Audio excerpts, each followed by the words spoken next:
we've come to the home of Mrs. Irene Fishwick, who is a client of Beardsells Solicitors. Good afternoon, Irene. Hello, Barbara. Irene, I'd like to talk with you this afternoon about your accident you had and the injuries you suffered as a result of this. Is it possible for you just to give me a description of how your accident actually happened? I can, because I will never forget it.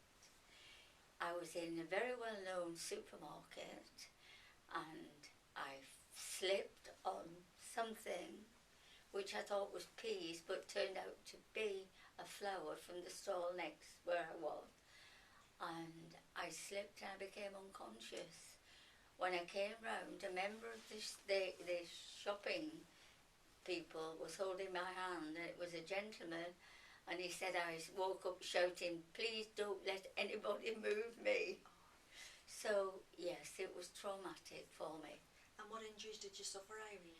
Well, later that evening I had major surgery on my ankle.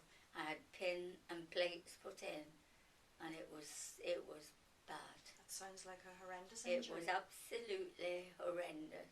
A change of life, because I'm a sports lady, and this put an end to that. And how did you come to hear about Beardsells Solicitors? I knew a friend, Barbara, who had Beardsells. They represented her, and she was extremely pleased with the result. So I contacted them, and I spoke to Miss Sauer, who I asked would she help me. And how did you find the service that we provided for you? The service was impeccable. She gave me confidence, and they were extremely good and efficient. And did we obtain the maximum compensation for you? More than I ever expected.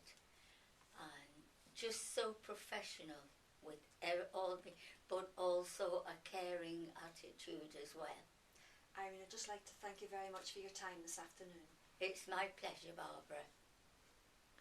Right, I'm just going to... Right. Can you not read that now? I'm just leaving that running, so... Right, you need to hold it for me.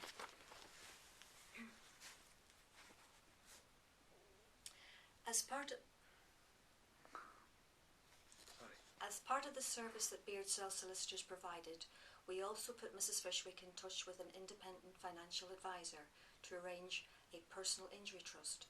This was to ensure that Mrs. Fishwick's substantial compensation would not result in any loss of her means-tested benefits now and in the future.